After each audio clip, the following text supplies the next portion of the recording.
Clasificación B, bajo supervisión de un adulto.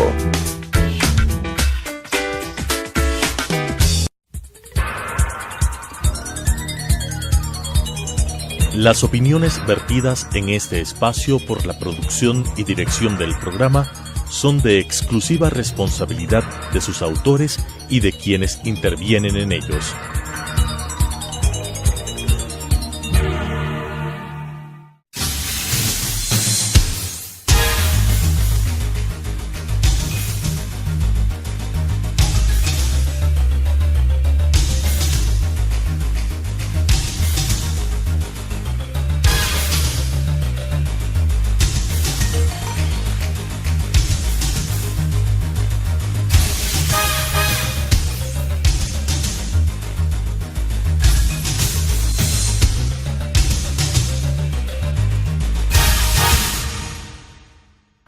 Buenas noches, amigos y amigas. Este es Debate Jurídico, el programa del Colegio de Abogados de Pichincha, donde enfocamos nuestro análisis a diferentes puntos desde una perspectiva netamente de derecho, jurídica. El día de hoy vamos a tratar, dada la cercanía de la consulta popular, las que consideramos son las más importantes y en donde está el meollo de la consulta. Me refiero a las preguntas 2 y 3. La una, que se refiere a la reelección indefinida, y la pregunta 3 a la posibilidad de defenestrar a los vocales del Consejo de Participación Ciudadana y Control Social, y que a su vez estos puedan declarar terminados los periodos de las autoridades de control que ellos designan. Para esto hemos invitado a dos juristas con posiciones, digamos, antagónicas, diferentes, lo cual consideramos enriquece el debate, enriquece la discusión. Por un lado, Luis Fernando Molina, es abogado por la Universidad Católica, magíster en Derecho Constitucional por la Universidad Andina, y por otro el doctor Fabricio Villamar, abogado también y asambleísta, exconcejal de Quito y actualmente asambleísta por la provincia de Pichincha, quienes analizarán y nos darán sus puntos de vista sobre estas preguntas, el por qué sí y el por qué no. Bienvenidos. Muchas gracias. Bueno, pregunta 2, la elección indefinida. ¿Por qué no? Bueno, yo creo que es importante comenzar señalando que dentro del proceso de consulta popular, una de las cosas que se omitió dentro de la convocatoria fue precisamente el dictamen de la Corte Constitucional. Y eso es importante porque permite, ¿no es cierto?, establecer un proceso de modulación. Desde el derecho o desde los argumentos se han establecido algunos argumentos respecto a lo que es el dictamen ficto, pero recordemos que el dictamen ficto opera, o el silencio administrativo, primero en materia constitucional no operaría, y segundo es frente a una omisión o una inacción por parte del Estado, de la autoridad administrativa. Sin embargo, con fecha 3 de noviembre, la Corte Constitucional, la jueza sustanciadora, de acuerdo al reglamento de procesos, suspende precisamente el lapso de tiempo para resolución, y con fecha 26 de noviembre también reanuda el plazo una vez agotados los amicus curiae. Entonces eso es importante tomar en consideración, porque no existió una inacción, sino que el plazo fenecía el 7 de diciembre, y comienzo con estos antecedentes porque precisamente en la pregunta 2 y en la pregunta 3 era necesario una modulación respecto de lo que tiene que ver con el contenido de la pregunta de la consulta popular. En el tema de reelección indefinida... A ver, ya que has traído pues a colación este tema, yo creo que vale la pena que también se analice desde otra perspectiva. Es decir, tú lo que nos estás diciendo es que al no haber contado con un pronunciamiento expreso de la Corte Constitucional, habría un problema de legitimidad en cuanto a estas preguntas o en cuanto a la consulta. Existe un problema de constitucionalidad, porque precisamente el máximo órgano de interpretación, y lo establece el artículo 104 de la Constitución, debe fundamentalmente garantizar y analizar el contenido y la objetividad de las preguntas dentro de la consulta y dentro del referéndum, más aún cuando de por medio estaba una enmienda constitucional. Ok. Fabricio. Qué gusto compartir este espacio contigo, Ramiro, Luis Fernando, amigos, amigas, buenas noches.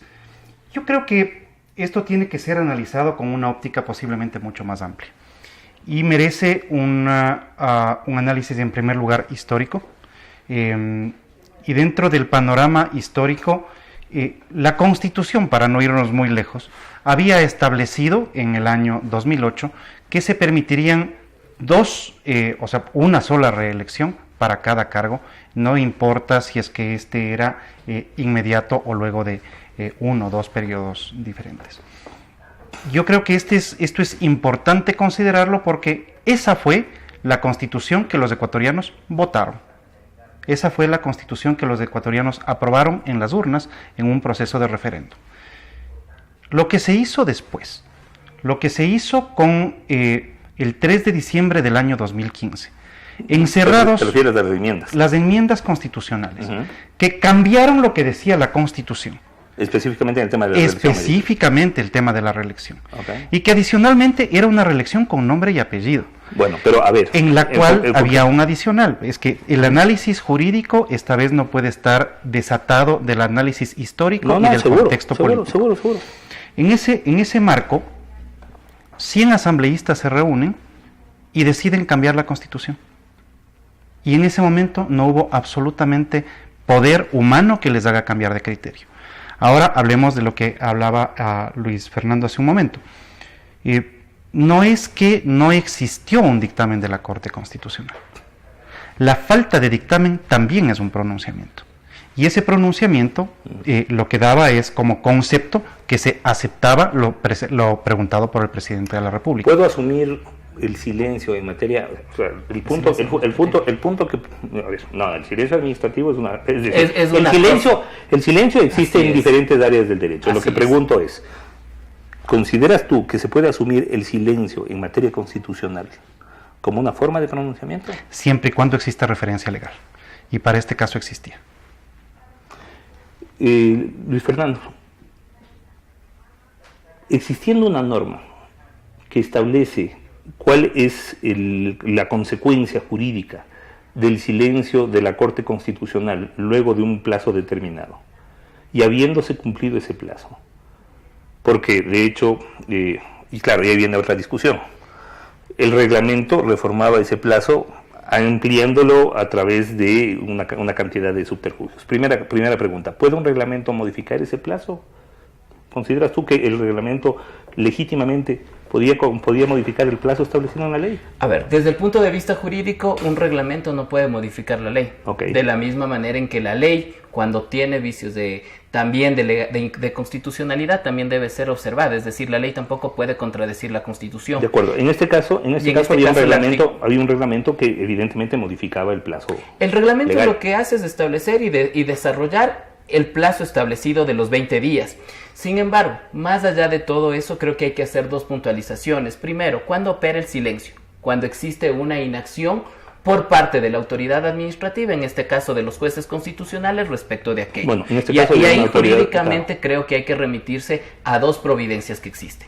La providencia de fecha 3 de noviembre, donde la jueza ponente dispone la suspensión del plazo de los 20 días hasta que se ventilen los amicus curiae que estaban dentro de la Corte Constitucional.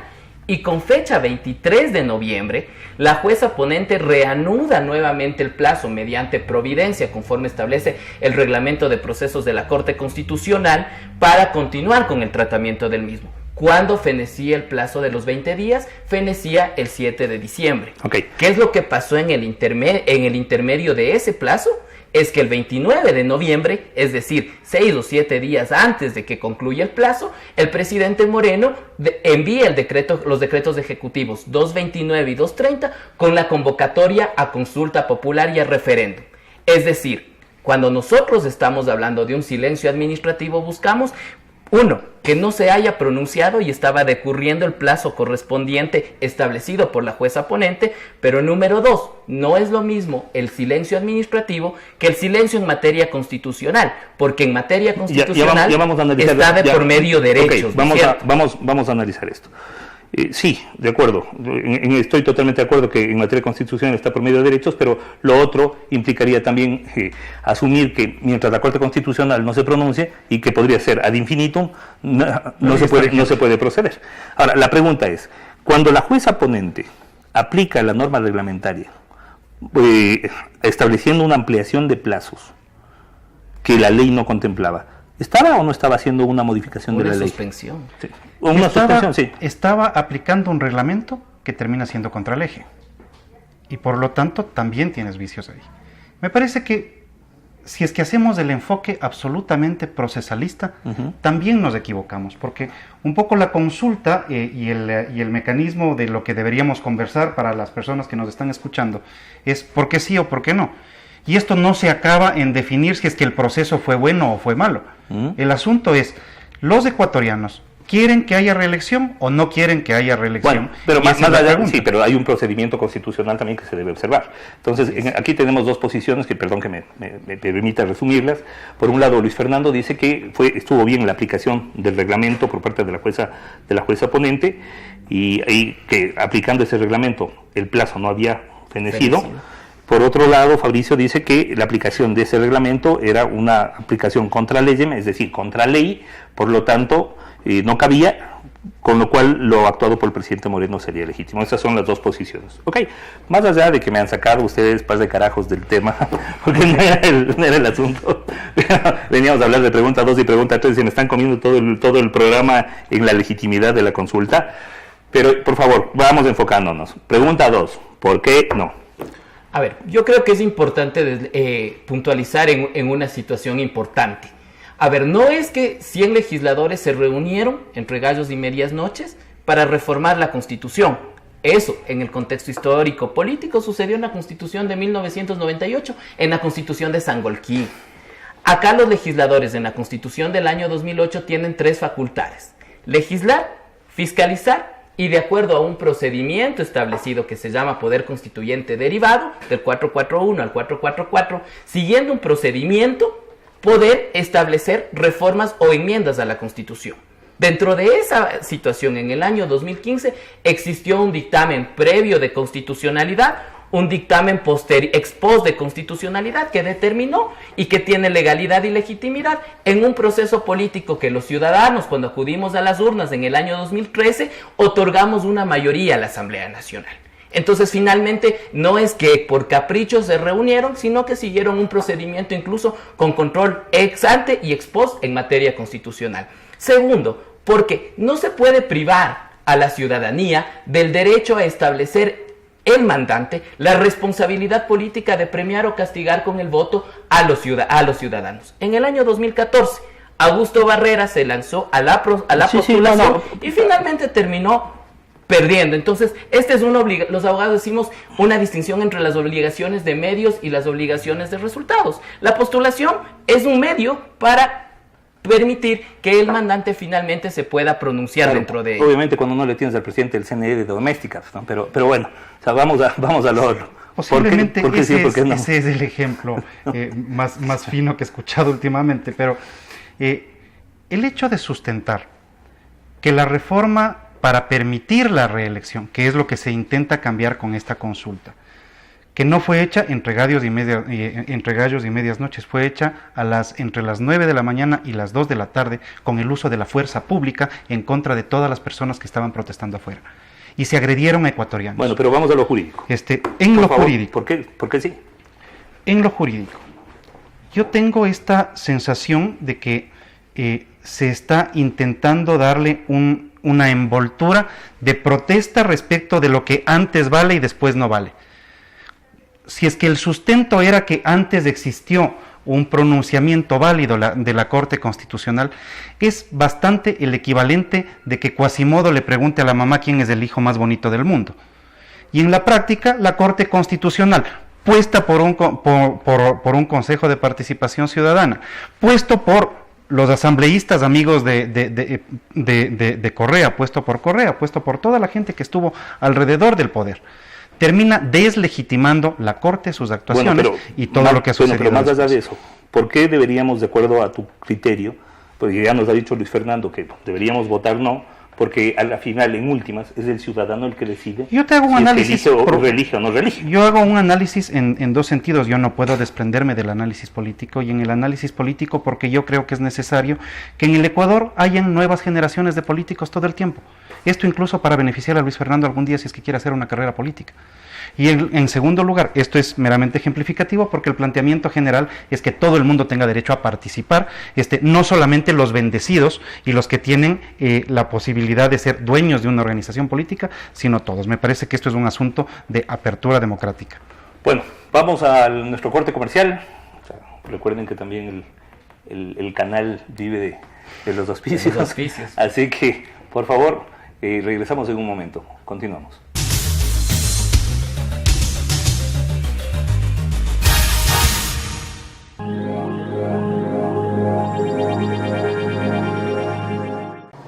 Adriana, cancélame todas las reuniones. No voy a ir a la oficina.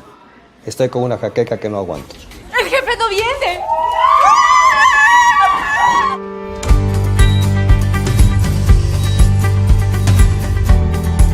¿Estás seguro? Salió bien. Muy bien. Bueno. Cuanto antes vayas a Ecuasanitas, más rápido te curas. La empresa de medicina prepagada que cuida de ti. Ecuasanitas. Es bueno estar sano.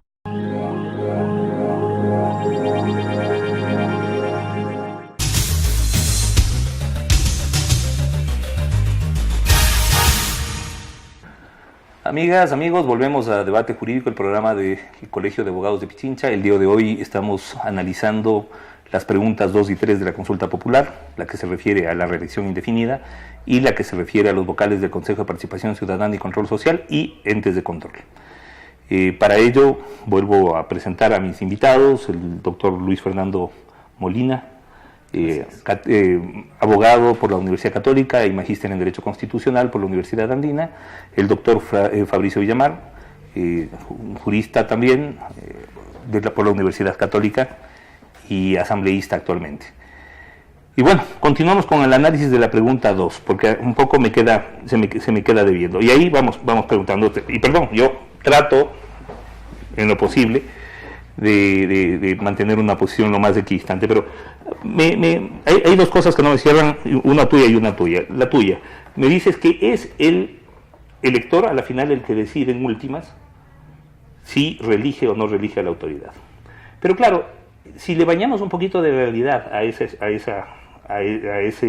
concepto jurídico, y en sociedades con institucionalidad de muy baja intensidad, como las latinoamericanas, en donde los controles electorales terminan siendo controlados por los órganos políticos, no se presta eso para tergiversaciones. Es decir, un poco podemos asumir que esa elección siempre va a ser pura, por darle alguna palabra, teniendo en cuenta que en muchos casos el gobernante tiene la posibilidad de controlar, como en efecto ha sido evidente en los últimos 10 años, a la autoridad de control electoral. Bueno, a mí me parece que es importante clarificar dos cosas. Dentro del proceso del año 2015 se llevó a cabo o existió un intervalo de 1 año para la socialización y se realizaron socializaciones a nivel nacional, es decir, no fue antojadizo y se observó el debido proceso de enmienda constitucional. A ver, estamos hablando de la pregunta 2. Y en segundo lugar, me parece que es importante tomar en cuenta que dentro de estos 10 años y dentro del Código de la Democracia se han establecido mecanismos de control que han permitido superar precisamente que en la Asamblea Nacional el debate de la ley electoral sea únicamente el método. Entonces, es decir, tenemos límites al control, límites de gasto electoral. Es decir, tú nos puedes decir que hoy por hoy el Consejo Nacional Electoral garantiza la pureza de las elecciones. Hasta el día de hoy, cuando tiene imparcialidad, a diferencia de la Constitución del 98, donde los partidos mayoritarios eran quienes tenían o cooptaban el Tribunal Supremo Electoral, tenemos un mecanismo de concurso de mérito de oposición. Me parece súper interesante. Me parece súper interesante la declaración de confianza que das sobre el CNE actual, por ejemplo.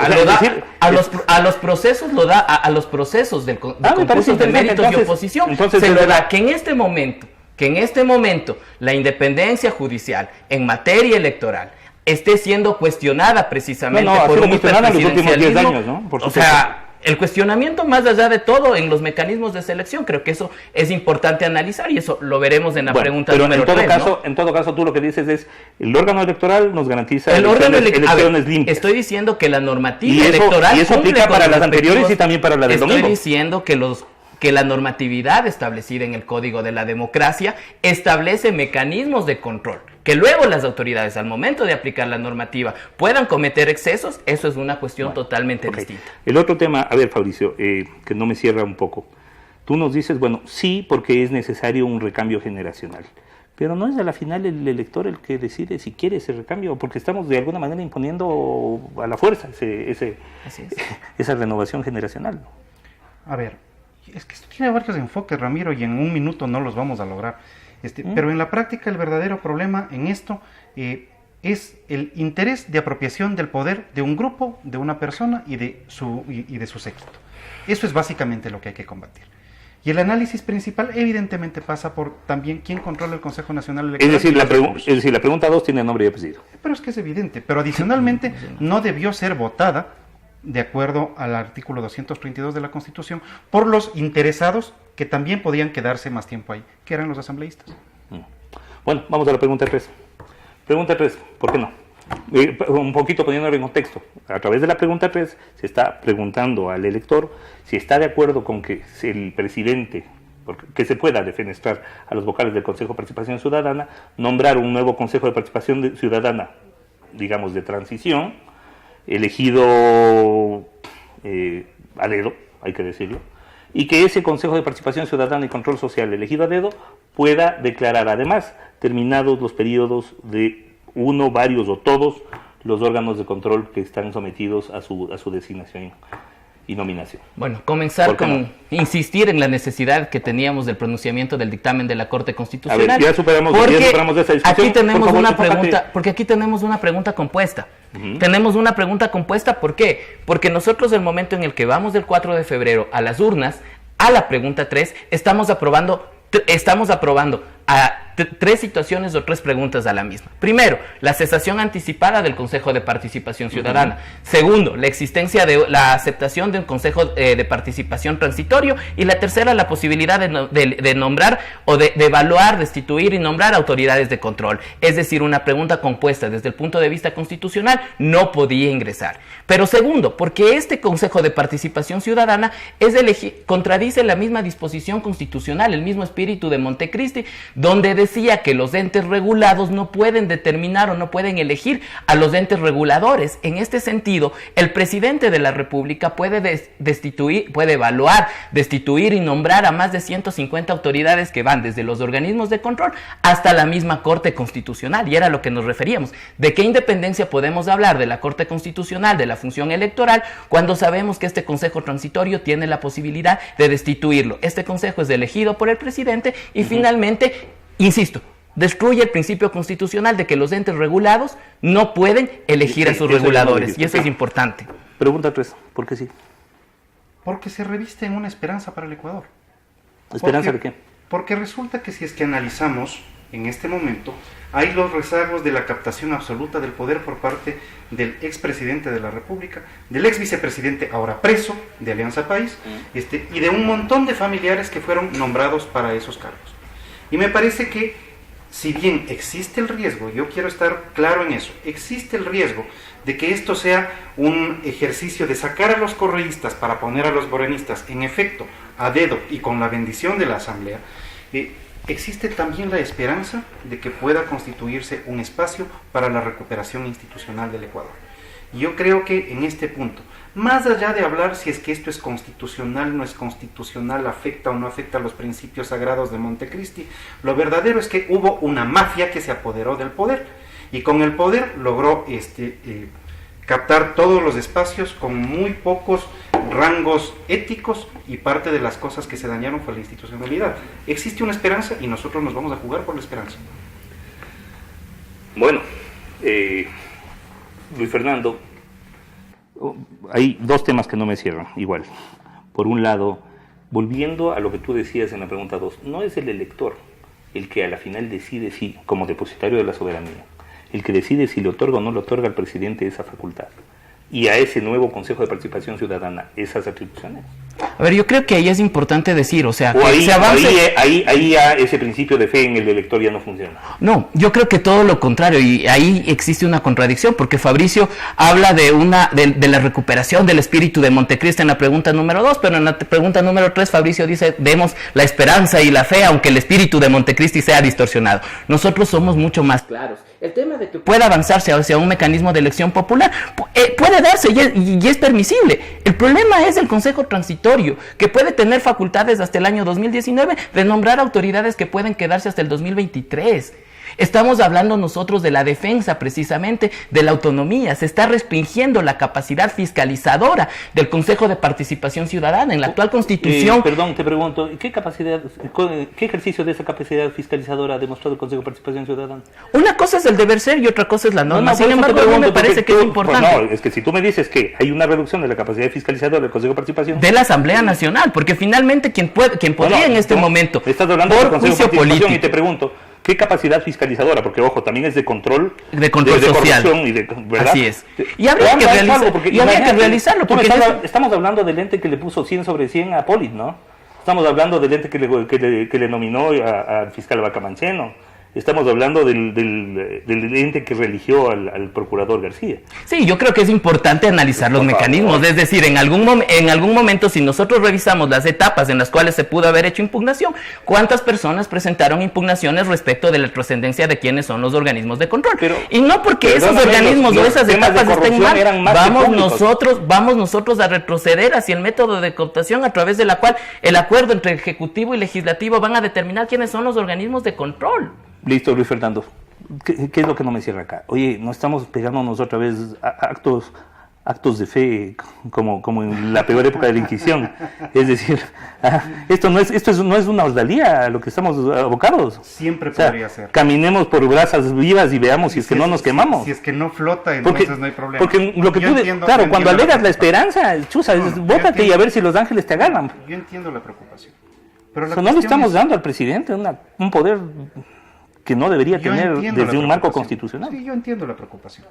Pero me parece que, como te decía antes, haciendo un recorderis histórico, que tú también lo acabas de hacer, ¿cumplió sus funciones el Consejo de Participación Ciudadana? No.